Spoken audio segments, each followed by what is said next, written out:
So in this video I want to talk about imposter syndrome. And imposter syndrome is one of those things that 70% of professionals have experienced at some point in their career.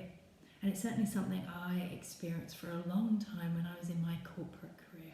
And even when the external perception of us is that we're successful, we're accomplished, we are credible, that really doesn't matter to us. And the fact is, if we feel like we don't belong, are afraid of getting caught out, and feel that we're not good enough or clever enough or whatever enough, didn't go to the right college or the right university, or put our success down to good luck, being in the right place at the right time. And those thoughts and those feelings create stress and anxiety.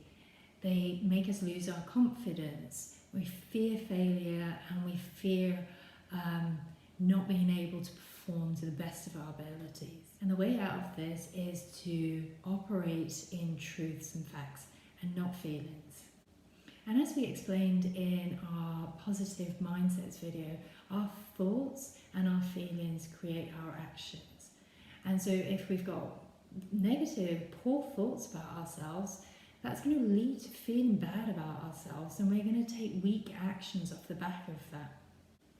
And imposter syndrome negatively impacts both us and our teams. And it plays out in the workplace as procrastination, micromanaging, afraid of taking risks, indecisiveness, poor work-life balance, and setting weak boundaries. And so I want to share how imposter syndrome impacted me in my career.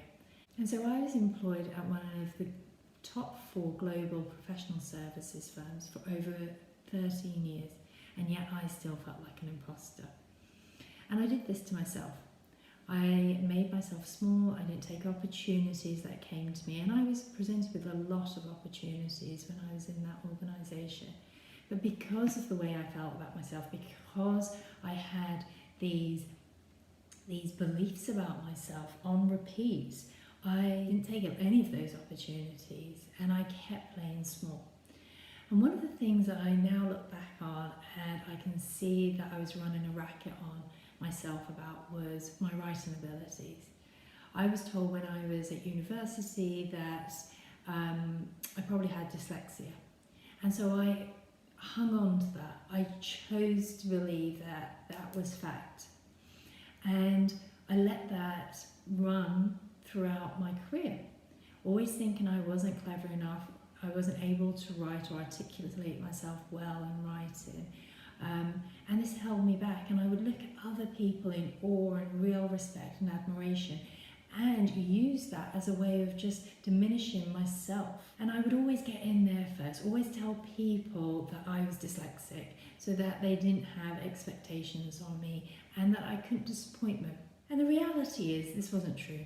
When I wrote my website a few years ago, I started writing, and for the first time I really enjoyed it. And that's because before I started that process, I really got real and honest about my dyslexia or perceived dyslexia and my abilities around writing. And I never ever thought I would be one of these people, but I love writing now. I love writing and expressing what's in my mind and in my heart. And I look back now and I think about all those times when I chose not to try. I was afraid that people would judge me. I was afraid that I would disappoint them. But most importantly, I was afraid that if I tried and I failed, it would just reinforce how I already felt about myself. And I didn't want that. I already felt quite bad about myself, so I didn't want to try. So I hope you can see now how these things that we tell ourselves, how they limit us, how they stop us from trying, and how they make us withdraw, how they make us not reach our full potential. And so knowing all that, it might feel like this is something that you need to and want to tackle now, to get on top of, so that it works for you and your team. We have put together this great worksheet that will help you to look at yourself through this lens of truth and facts, putting away all those negative feelings that you have about yourself. And for me, the truth and the fact was I never got tested for dyslexia.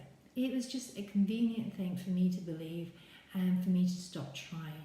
And if you're ready to take a deeper dive into this work, perhaps look into one of our upcoming events. We've got 2 live masterclasses and an intensive 3-month group coaching program that you might be interested in. All the links